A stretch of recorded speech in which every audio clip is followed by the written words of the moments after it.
বিসমিল্লাহির রহমানির রহিম। আসসালামু আলাইকুম। আপনারা দেখতেছেন এসকেপ নিউ উদ্যোক্তা টিভি।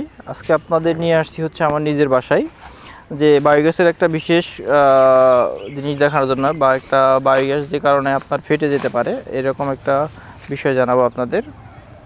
আপনারা জানেন এটা হচ্ছে ওভারফ্লো হাইড্রোলিক চেম্বার বা হচ্ছে আউটলেট বলা হয় আর কি। এখানে এসে ভিতর দিকে গোবরটা এখানে উঠা জমা হয় আর কি। গ্যাস হওয়ার পর যে গোবরটা আছে এখানে এসে জমা হয়। হ্যাঁ, আজকে আমরা মূলত ভিডিও করতেছি যার জন্য, এটা ওই যে দেখেন উপরে একটা স্তর পড়ে গেছে। এই স্তরটার কারণে কিন্তু ওভারফ্লো দিয়ে, অর্থাৎ ওই পাইপ দিয়ে কিন্তু স্বাভাবিকভাবে গোবরটা বের হচ্ছে না। ফলে দেখা যাচ্ছে আপনার গ্যাস উৎপাদন সমস্যা হচ্ছে এবং হচ্ছে আপনার প্ল্যান্টের উপর চাপ পড়তেছে। আরেকটা বিষয় হচ্ছে, অনেকেই বলেন যে গোবর দেওয়ার রেশিওটা কীরকম হবে। এই যে দেখেন আমি লাঠি দেওয়া লাড়া দিচ্ছি, হ্যাঁ, এখানে একদম ঘনও না একদম পাতলাও না, এরকম করে দিতে হবে, বা হচ্ছে হালকা একটু পাতলা করতে পারেন, লাঠির মধ্যে লেগে থাকবে আর কি। হ্যাঁ, এরকমভাবে আপনার গোবরটা দিতে হবে। আর এই যে এরকম যদি স্তর পড়ে আপনার প্ল্যান্টে, তাহলে হচ্ছে এই স্তরগুলো আপনার ফেলে দিতে হবে, পরিষ্কার করে দিতে হবে। তাহলে কিন্তু আপনার ওভারফ্লোটা ক্লিয়ার থাকবে। আপনার একদিক দিয়ে গোবর দিবেন, আরেক দিক দিয়ে স্বাভাবিকভাবে বের হয়ে যাবে। তাহলে হচ্ছে আপনার প্ল্যান্টের উপরে আর চাপ পড়বে না এবং হচ্ছে আপনার প্ল্যান্টটা দীর্ঘস্থায়ী হবে আর কি।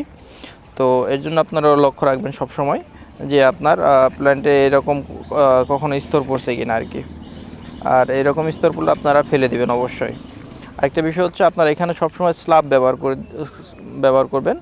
আমরা এটা দেখানোর জন্য আমরা স্ল্যাবটা উঠাই নাই আপনাদের এখানে, আমাদের এখানে স্ল্যাবটা উঠাই নাই আর কি আপনাদের দেখানোর জন্য। তো যাই হোক দর্শক, আমরা এই যে দেখেন আমি ওভারফ্লোর মুখটা পরিষ্কার করে দিচ্ছি। পরিষ্কার করে দিলে দেখেন এই যে গোবরগুলো কিন্তু বের হচ্ছে, হ্যাঁ বের হচ্ছে, হ্যাঁ এরকম বের হয়ে যাবে ইনশাল্লাহ। দেখেন বের হচ্ছে। তো যাই হোক দর্শক, আপনারা যারা বায়োগ্যাস প্ল্যান করছেন, বায়োগ্যাসের ছোটোখাটো কিছু মেনটেন্যান্স আছে।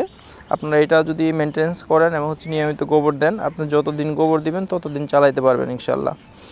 তো যাই হোক দর্শক, ভিডিওতে আমাদের নাম্বার দেওয়া থাকবে। আপনারা যদি কেউ বায়োগ্যাস করতে চান বা হচ্ছে বায়োগ্যাস সম্পর্কে যে কোনো পরামর্শের জন্য আমাদের সাথে যোগাযোগ করতে পারেন এবং হচ্ছে আমাদের চ্যানেলটা সাবস্ক্রাইব করে রাখতে পারেন এবং হচ্ছে আমাদের ফেসবুক পেজ ফলো দিয়ে রাখতে পারেন। বায়োগ্যাস সম্পর্কে নিত্য নতুন ভিডিও পাওয়ার জন্য আমাদের সাথেই থাকবেন। এবং হচ্ছে আমরা সারা বাংলাদেশে বায়োগ্যাস করে থাকি। আমাদের সাথে যোগাযোগ করলে আমরা বায়োগ্যাস করার সহযোগিতা করে থাকি আর কি। আর দেখেন আমরা এই যে এই স্তরগুলো কিন্তু ফেলে দেবেন আর কি। হ্যাঁ, আরেকটা বিষয় হচ্ছে, আপনারা সবাই যে গ্যাস ডুম যেটা আছে, হ্যাঁ এই ডুমটা কিন্তু মাটি দিয়ে ভরাট করে দিতে হবে। মাটি দিয়ে ভরাট করে দিলে দেখা যাচ্ছে সূর্যের আলো সরাসরি পড়বে না আর কি। তাহলে হচ্ছে আপনার প্ল্যানটাও ভালো থাকবে আর কি। আর চেষ্টা করবেন সবসময় গরুর ঘরের পাশাপাশি প্ল্যানটা করার জন্য, যাতে গোবরটা ক্যারি না করতে হয়। দেখেন এই যে আমি কিন্তু আমার গরুর ঘরের পাশে করছি এবং হচ্ছে আমার গরুর ঘর থেকে গোবরটা কিন্তু ডাইরেক্ট চলে আসতেছে, সরাসরি চলে আসতেছে। ফলে দেখা যাচ্ছে আমার এখানে কিন্তু গোবর ক্যারি করার কোনো বাড়তি সমস্যা হচ্ছে না বা কষ্ট হচ্ছে না আর কি।